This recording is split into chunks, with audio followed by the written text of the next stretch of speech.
Oreo Swiss roll, and it's very easy, and it only takes two ingredients: Oreos and milk. And for this recipe, you can either use original Oreos or the chocolate filled Oreos. I prefer the chocolate filled Oreos because they add more flavor and more depth in the Oreo Swiss roll. And so first step is to separate the cream from the Oreos and set aside the cream in another bowl. And while that's happening, take the Oreo biscuits and grind them in a grinder.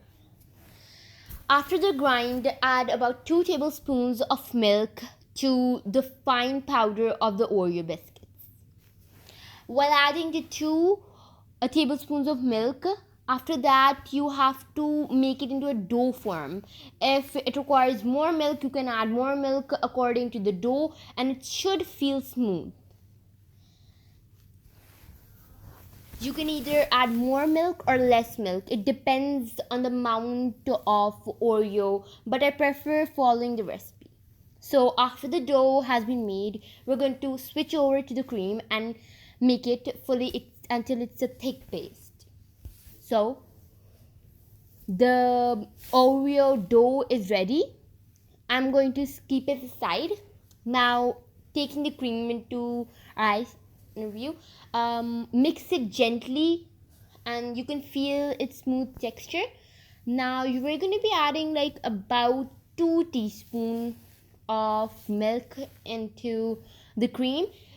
You can either add more milk, it's an optional. You want it to be thick texture, and it's your choice.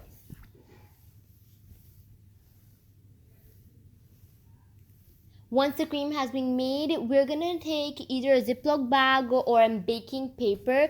I did not have a Ziploc bag. That's why I'm using a baking paper.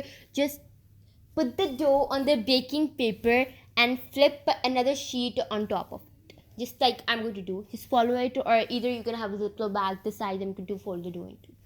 And using the Ziploc bag is more accurate because no dough goes to waste and we don't have to cut the excess on the sides. So I'm just going to roll the dough into a flat sheet, like about 2 to 3 centimeters thick. And now I'm showing the how much I'm going to cut the dough so that it transforms into a rectangle shape. And after cutting it, apply the cream on it.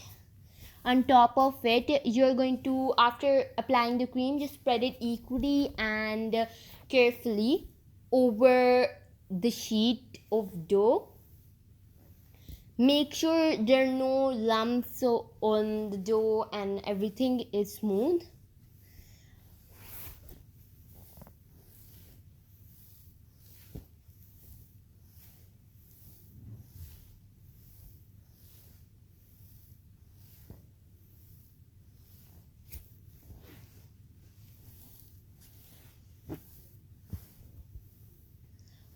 Once the cream is applied, take one end of the baking sheet and you're going to flip the Swiss roll like I'm telling in the video, like one layer then second layer, so it is a circular Swiss roll. As you know, we can take the help of the baking sheet to like flip it over and turn it into a circle, cylindrical shape.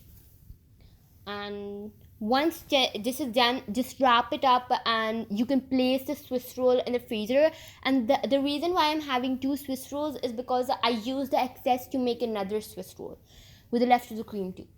And now we're just going to cut them up in which size you want. These are different sizes, so don't mind them. Thank you for watching the video.